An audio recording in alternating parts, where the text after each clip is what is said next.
All right, and while the ceremony is concluding, we are joined today evening by our guests from other political parties as well. Remember, everyone would be watching today. They would want to know who was announced, who is going to be now a part of the Uttar Pradesh government, how has the government and of course Yogi Adityanath and BJP leadership decided. Joining me now, spokesperson from the Congress party, Supriya Shrinati. Anila Singh, Bharatiya Janata Party, also now joining us, and of course for the BJP it is comparatively an easier day, and Ameek Jamai is from the Samajwadi Party. Supriya, if you can hear me, and of course we are also joined by our National Affairs editor Rahul Srivastava. I'll go across to him in just a short while. Supriya, do we have her audio line now with us? How does it feel when a known Congressee now joins the BJP and becomes a minister in the UP government ahead of elections there?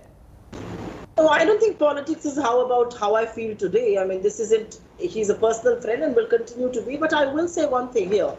We are 15 to 16 weeks away from elections in Uttar Pradesh. And if the Yogi government believes by inducting 7 more ministers, it's going to do away with its absolute mismanagement of the economy, of the state during Corona, it is foolhardy to think so. I also want to point out 2 important things. Jitin is a friend of mine, but he was running the Brahman Chetna Manch, which alleged that Brahmins were being ill-treated in Uttar Pradesh. What happens to that today? Is that ill-treatment gone because Jitin is a minister? And Sanjay Nishad, who's been recommended to be the MLC, was found 2 days back on a sting operation talking about how he hates Yogi, how he hates Akhilesh Yadav. He's a gunda, he will burn down police stations, he will murder his opponents. Is that a man who deserves to be in our legislatures? And I also want to add one little thing here. These caste equations that political experts talk about, and the BJP keeps talking about caste equations. UP has seen the highest numbers of crime against Dalits in the NCRB, highest number of crimes against Dalit women in the NCRB. You look at Shahjahanpur, Unnao, Hathras, and it's replete with examples of how bad the situation is. If there was one city in India, or actually one state in India where dead bodies were floating during COVID, that was Uttar Pradesh. If there was one state in India where the chief minister was threatening doctors for asking oxygen with an NSA, that was Uttar Pradesh. Is that the governance model? And 53 ministers were already there. The constitution permits only 7 extra, and these 7 have been brought in. But the reality is the budget is over, the supplementaries are over. What are these great men and a woman going to do? Supriya, while some of the points that you made are fair, even Congress-ruled Rajasthan was not really far behind when it came to handling the corona pandemic and the deaths that were reported and other cases. So let's that of course, but you made some fair points specifically. Yes, let's take other views as well. I'll quickly go across first to National Affairs editor Rahul Srivastava and then to Samajwadi Party. Rahul, we're talking about Jitin Prasada, the least surprising name here, but we're also talking about a good representation of the OBC community. But will that really impact the Bharatiya Janata Party? Do you think perhaps at some point the BJP realized they need to cater to the OBC share here, and therefore that could be now seen here in the cabinet expansion?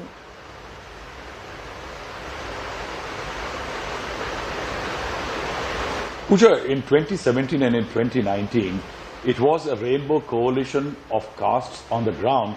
By creating strategic tactical alliances with small outfits, the BJP managed a verdict which has not been seen in UP elections for decades.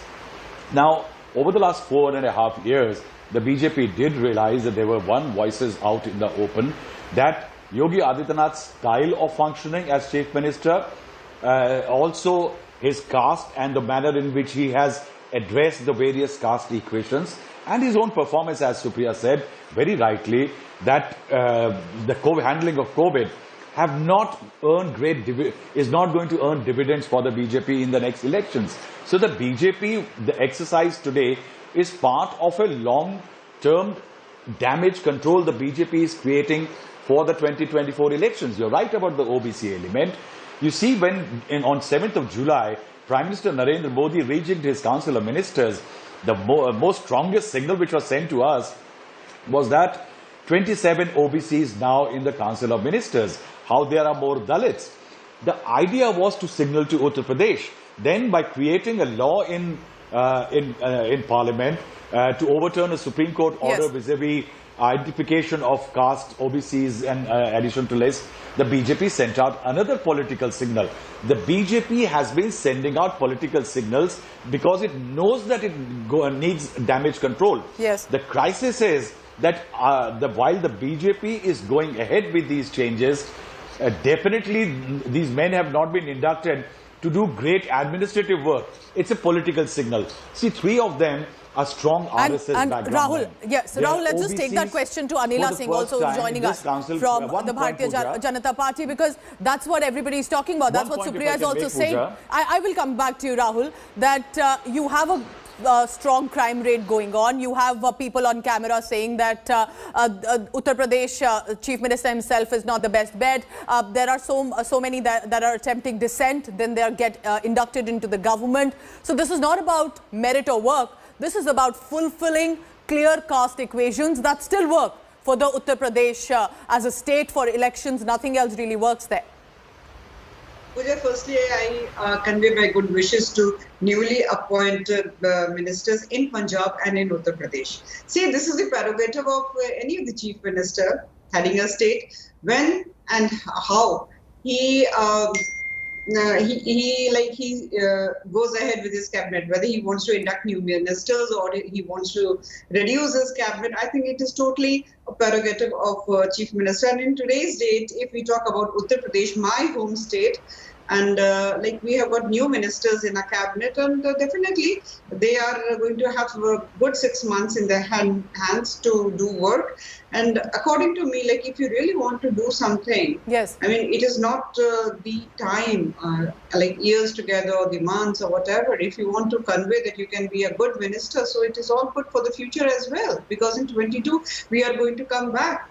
So who knows, these ministers who are going to get one was 6 from the months BSP, one was in the Congress party, Brahmin, OBC faces. All of this cannot be ignored of how just in time they've managed to make way into the government, nor have dissent before elections.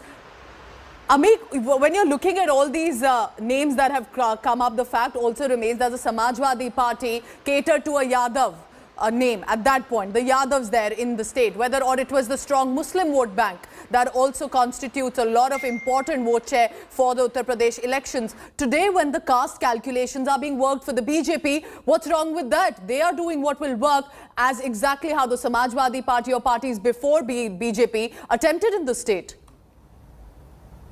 Samajwadi party ने कभी भी धर्म और जाति की politics नहीं की, और विशेषकर जो अपने आप को जो एंटी एससी एंटी ओबीसी बनते थे, मुख्यमंत्री योगी जी की जो प्रैक्टिस रही है बीजेपी की, आज वो ये आखिरी वक्त में 3 महीने में ये बताना चाह रहे हैं कि वो कितने बड़े एससी और ओबीसी समाज के हितैषी हैं। सबसे पहले मैं जितिन प्रसाद जी पर आना चाहूंगा। मुझे हैरत है कि जो शख्स पूरे सूबे में ब्राह्मण समाज के जो हत्यारे की शक्ल में मुख्यमंत्री योगी जी को मान रहे थे, और उनके जो किलिंग्स हुए, फेक इनकाउंटर्स हुए, उस पर कितने सुमोटो जो है हाई कोर्ट ने लिए, कितने सुमोटो जो है नेशनल ह्यूमन राइट्स कमीशन ने भेजे।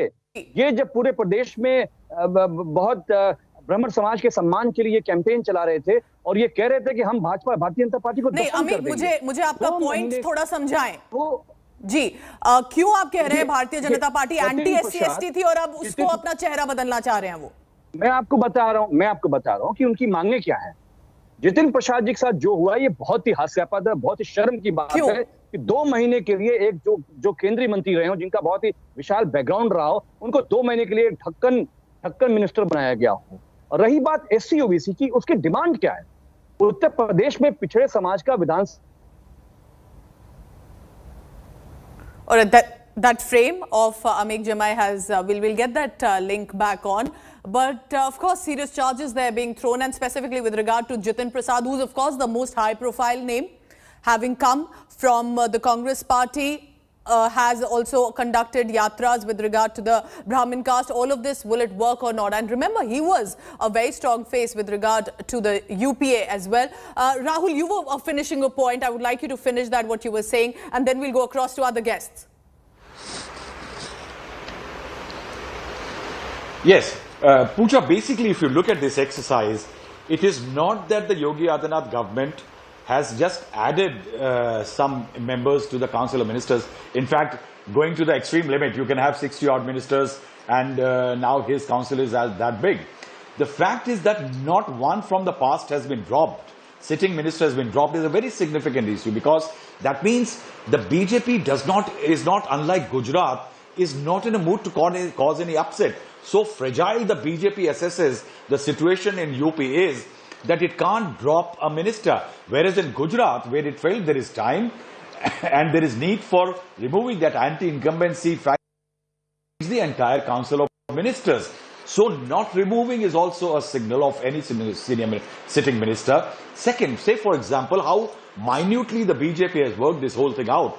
Apart from the three assessment, OBC, Dalits, the fact that in the Yogi Adityanath government, from Sonbhadra, Obra region, an MLA has been brought in, means that the STs who were not represented among there are just 2 seats of tribals in reserved for tribals in UP, scheduled tribes in UP.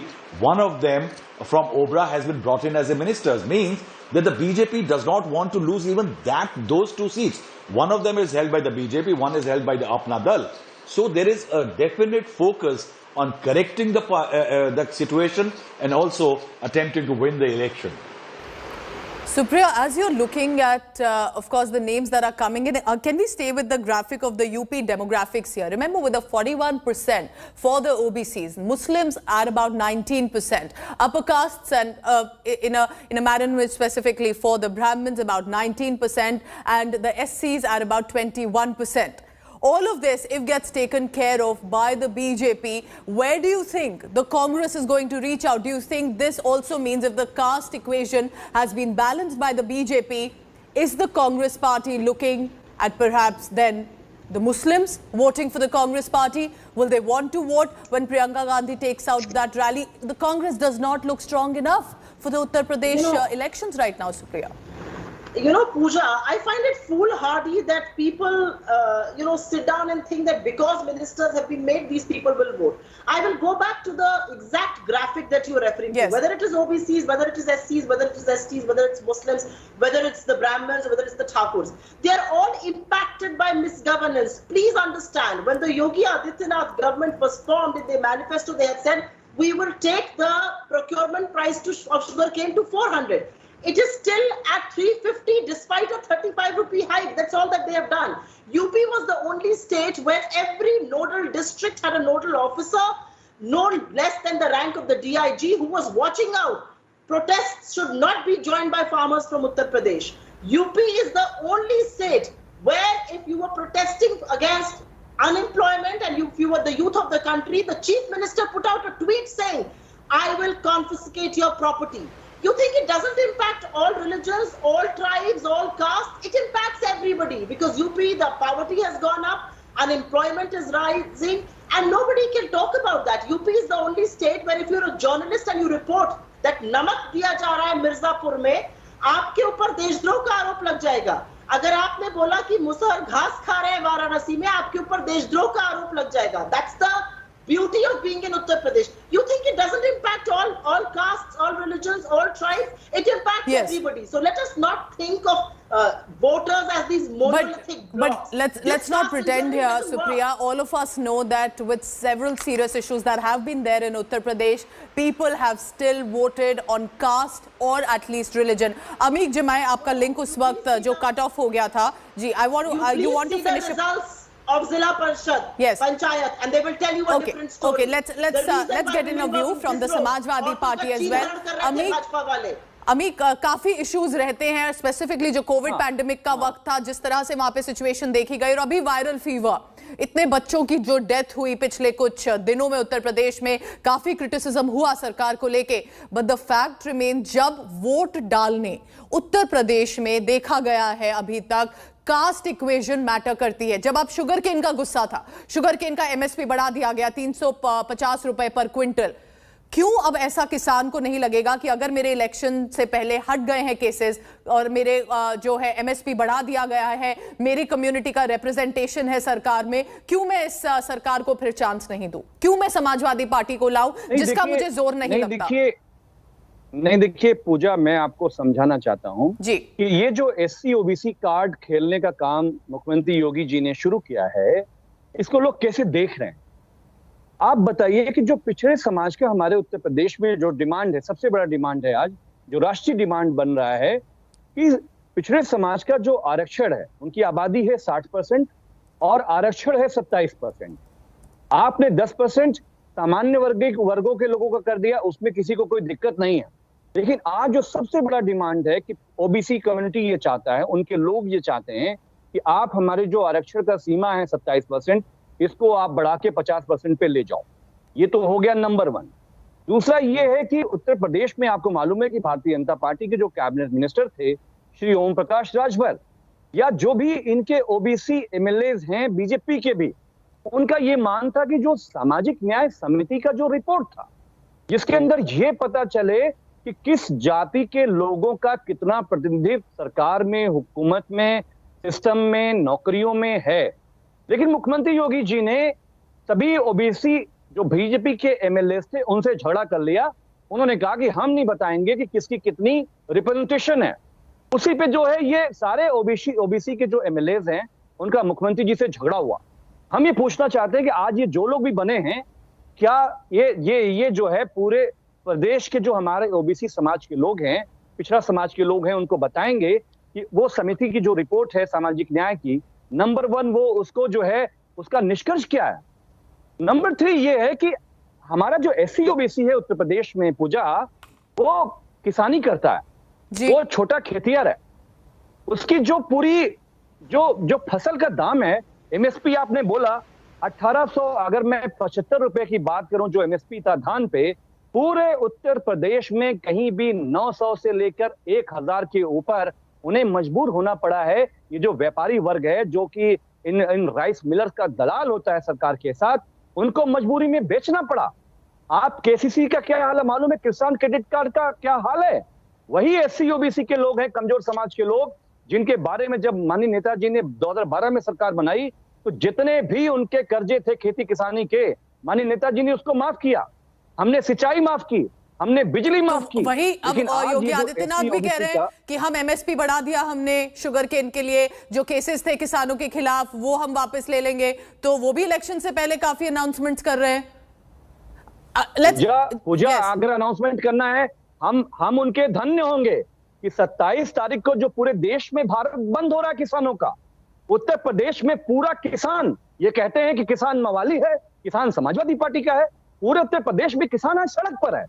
अगर वो मांगना चाहते हैं तो मुख्यमंत्री योगी जी जाएं हमारे पश्चिम UP में किसानों के बीच में, आए पूर्वांचल में किसानों से बातचीत करें। Anila Singh of the BJP, all these announcements are fair and fine.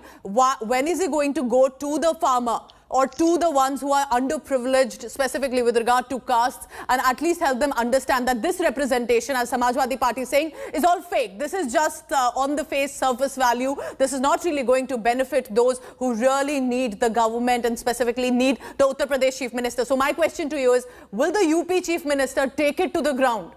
This is not just about announcement. This is about listening. Will he listen to what the farmers on the ground have to say?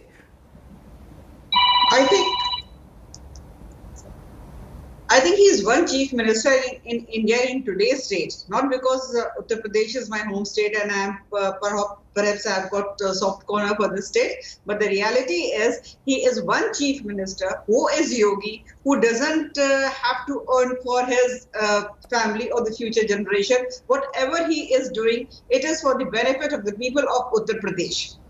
He is not he has never done any mahotsav like Safai. I mean, these people used to do Safai Mahotsav and we do Deepotsav, we do Rangotsav. Like, we are proud of our culture. But the thing is, and he's talking about Yogi ji coming to Western Uttar Pradesh. Don't you keep track of... No, but how is Deep Mahotsav really helping the people of Uttar Pradesh? If they are suffering from viral fever, if they are suffering from unemployment and farmer issues, how will Deep Mahotsav or otherwise improving Varanasi as a city really helping the ones on the ground? Do you think that Yogi Adityanath ji is not taking care of health sector? When we came into power, health sector was in shambles. It was so poor. So constantly we had been working to improve health sector. If we talk about dengue or if we talk about the viral fever, even that is being taken well care of. Yogi Adityanath ji himself is taking care of that, how the treatment is being given to the people living in that area. Many of the medical teams are there on the ground. Ma'am, after, yes, ma'am, after hundreds of people have died, many of them children, what happens after can be taken care of any government. It should have been a precautionary measure. It's an inexcusable. But what the Congress Party and Samajwadi Party, I want to go back to them as well, and then I'll come back to National Affairs editor Rahul Srivastava for a perspective. Supriya, there, at least compared to previous regimes, it can be seen, as you're telling us, or at least what I also can see, that law and order at some level has become better. Do you not agree with that? Do you not agree that there has been at least some semblance of, compared to how it was during the Samajwadi Party regime, that there has been some order with the BJP that has come in Uttar Pradesh? Pooja, I will answer this question as the national spokesperson of the Congress, but more as a woman. And I will cite just one example because the state is replete with examples. I can go to Shahjahanpur, I can go to Unnao, I can go to Lakhimpur Kheri, where very recently a woman was disrobed and this is an elected member. Go look at Hathras. You say law and order is better. ADG law and order. The entire government, its ministers, spokespersons like her came on channels and said there was no rape in Hathras. The CBI filed a charge sheet, put charges of rape. Has any one officer been shunted out? Has any one spokesperson been sacked? Has any one minister been transferred or shunted out completely from the government for saying what they did about women? Look at what happened in Lakhimpur Kheri. आप 2021 के भारत में एक चुनी हुई औरत का चीरहरण कर रहा है क्योंकि वो कहीं और की और कहीं और वोट देने जा रही है. What the hell is happening in Uttar Pradesh? And you really believe law and order is good in Uttar Pradesh? I am sorry to say, I am from that state. I live in that state. This is my karma bhumi. Law and order is an absolute shambles. And more so for women, and especially if they belong to a Dalit community. Look at what is happening in the state. Kuldeep Singh Sengar was a BJP MLA. He was not arrested till Allahabad High Court objected to it. Chinmay Anand, the BJP leader, no action taken till the Allahabad High Court did not take suo motu cognizance. What law and order are we talking about? Is saying Thoko Sarkar law and order? I believe it is not. Maybe you believe it is so. All right. Supriya, I'll leave it there. Yes, I'll leave it there. Yes. Okay, Anila Singh has something to say, but that's all the time I have for. I want to thank all my panelists here. So, of course, strong opposition continues for the Bharatiya Janata Party, but with new names that have been now made ministers in the government, will that have any impact on Uttar Pradesh elections already? For now, Yogi Adityanath appears to have a stronghold in Uttar Pradesh. Could other parties unite against him and the BJP, or will it be an easy sweep?